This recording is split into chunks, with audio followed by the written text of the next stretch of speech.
Bismillahirrahmanirrahim. Assalamualaikum warahmatullahi wabarakatuh. Alhamdulillah, salatu wassalamu ala rasulillah wa ala alihi wa ashabihi wa man tabi'ahum bi ihsani ila yaumiddin. Asyhadu an la ilaha illallah wahdahu la syarika lah wa asyhadu anna Muhammadan abduhu wa rasuluhu la nabiyya ba'dah. Allahumma salli wa sallim ala sayyidina Muhammad wa ala ali sayyidina Muhammad. Alhamdulillah, bersyukur kita kepada Allah dengan mengucapkan Alhamdulillahirabbil alamin karena pada hari ini kita masih diberikan kelancaran dalam beribadah, berpuasa, dan kita hari ini insya Allah masuki malam ke-22. Semoga Allah senantiasa membimbing kita dalam kebaikan, memudahkan kita beramal solih, dan di akhir kita mendapatkan derajat takwa. Amin ya Rabbal Alamin. Berselawat kita kepada Nabi Muhammad SAW dengan ucapan Allahumma sholli ala Sayyidina Muhammad wa ala ali Sayyidina Muhammad. Dan marilah kita memberikan salam kepada Rasulullah. Assalamualaikum ya Rasulullah. Bismillahirrahmanirrahim, kawan-kawan muslimah yang dirahmati Allah. Insya Allah kita akan melanjutkan review buku kita dari Dr. Muhammad Ali Hashimi terkait Syakhsiyatul Mar'ah Al-Islamiyah. Ketika kemarin kita sudah membahas bahwa wanita muslimah itu senantiasa menerima takdir dari Allah, dia sabar ketika diberikan ujian musibah, dan dia bersyukur ketika Allah berikan nikmat gitu ya. Jadi itu indahnya Islam dan indahnya muslimah ketika memiliki karakter seperti itu.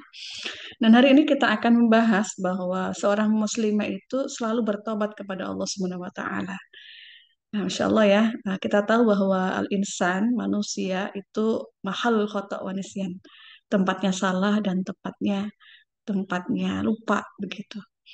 Dan manusiawi ketika muncul kelalaian. Ya, karena itu Allah Subhanahu wa taala dalam surat Al-A'raf mengatakan sesungguhnya orang-orang yang bertakwa apabila mereka ditimpa godaan setan, mereka ingat kepada Allah.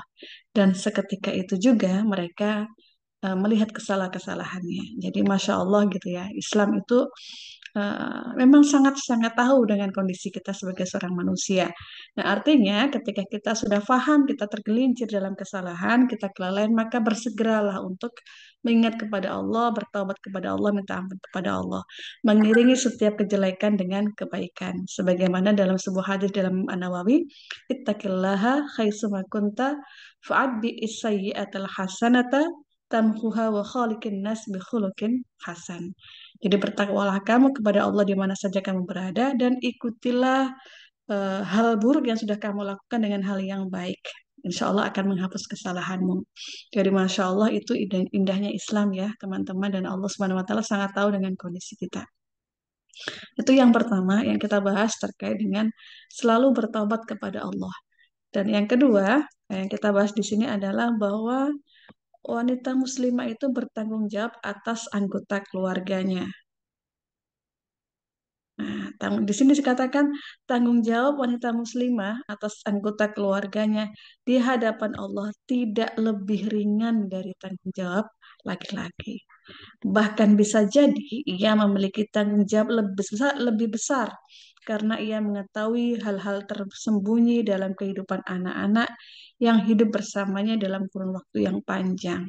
Ya, jadi kata-kata ini atau kalimat ini semoga memberikan menjadi bahan introspeksi diri kita ya, bahwa tidak lebih berat sebenarnya amanah seorang laki-laki dengan seorang istri ketika di rumah atau suami dan istri. Bahkan bisa jadi amanah seorang perempuan, wanita itu lebih besar karena kita lebih paham terkait dengan anak-anak kita. Dan biasanya lebih dekat dengan anak-anak itu ibu gitu ya. Jadi disitulah tugas ibu bagaimana membimbing anak-anak kita agar tetap berjalan dalam fitrahnya begitu. Dalam sebuah hadis disampaikan, saya bacakan hadisnya dan artinya semoga nanti bisa kita resapi sama-sama. Hadis ini diriwayatkan oleh hadis Bukhari dan Muslim. Kullukum ra'in wa kullukum mas'ulun an ra'iyatih. Fal imamu ra'in wa mas'ulun an ra'iyatih. Setiap kamu adalah pemimpin dan akan dimintai pertanggungjawaban atas kepemimpinannya. Fal imamu ra'in, dan setiap imam atau kepala pemerintahan itu pemimpin dan akan dimintai pertanggungjawaban atas kepemimpinannya. Warrajulu ra'in fi ahlihi. Dan seorang laki-laki itu pemimpin bagi keluarganya, wa mas'ulun an ra'iyati, dan akan dimintai pertanggungjawaban atas kepemimpinannya. Jadi laki-laki sebagai kepala keluarga, dia akan dimintai pertanggungjawaban atas kepemimpinan dalam keluarga itu. Bagaimana mereka mengarahkan keluarga kita, apakah keluarga kita diarahkan ke dalam jalan Allah atau ya begitu, begitu ya. Eh, Melakukan hal-hal yang tidak Allah ridhoi seperti itu. Wal mar'atu ra'iyatun fi baiti zawjiha. Dan perempuan itu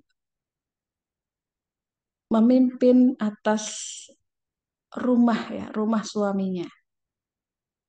Seorang wanita itu menjadi pemimpin dalam rumah suaminya. Wa mas'ulun an ra'iyatiha, dan akan dimintai pertanggungjawaban atas kepemimpinannya itu.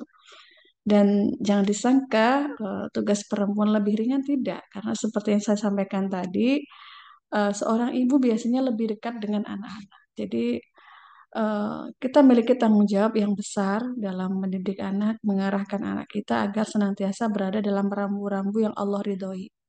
Dan itu memang perlu seni ya, perlu seni mendidik anak. Dan karena itu mari kita sebagai seorang perempuan belajar bagaimana sih Rasulullah mendidik anak gitu ya, sehingga berjalan dalam fitrahnya Allah Subhanahu wa taala. Kemudian dilanjutkan wal khadimu ra'in fi mali sayyidihi. Ya, dan pelayan itu menjadi pemimpin atas harta majikannya, harta tuannya. Wa mas'ulun an ra'iyati. Dan akan dimintai pertanggungjawaban atas kepemimpinannya. Wa kullukum ra'in wa kullukum ra'in wa mas'ulun an ra'iyatih. Setiap kamu adalah pemimpin dan setiap pemimpin akan dimintai pertanggungjawaban atas kepemimpinannya. Masya Allah ya. Jadi karakter muslimah selanjutnya adalah bahwa muslimah itu bertanggung jawab atas anggota keluarga yang dipimpinnya. Yang ada di rumah kita, bagaimana mengarahkan, bagaimana membersamai eh, anggota keluarga di rumah agar berjalan bersama-sama menuju jalannya Allah. Bersama-sama melakukan ketaatan kepada Allah. Bersama-sama beribadah kepada Allah. Bukan hanya memerintah ya. Karena kadang ketika memerintah, anak tidak akan mengikuti kita. Tapi bagaimana kita membersamai, menemani anak-anak eh, bersama-sama untuk melakukan kebaikan, menjadikan kita sebagai seorang tauladan, sebagai contoh yang akhirnya dari contoh itu bisa berbicara banyak. Oh, ternyata ibu saya seperti ini. Ibu saya taat kepada Allah. Ibu saya melakukan hal-hal yang baik. Dan itu akan memberikan makna lebih besar daripada kita hanya sekedar memerintah saja kepada anak-anak kita. Allahu a'lam bishawab. Semoga sedikit ini bisa memberikan kita inspirasi agar menjadi seorang wanita yang senantiasa menjadi tauladan di rumah dalam rangka apa? Dalam rangka mendekatkan diri kita kepada Allah dan keluarga kita dan anak-anak kita. Allahu a'lam bishawab. Assalamualaikum warahmatullahi wabarakatuh.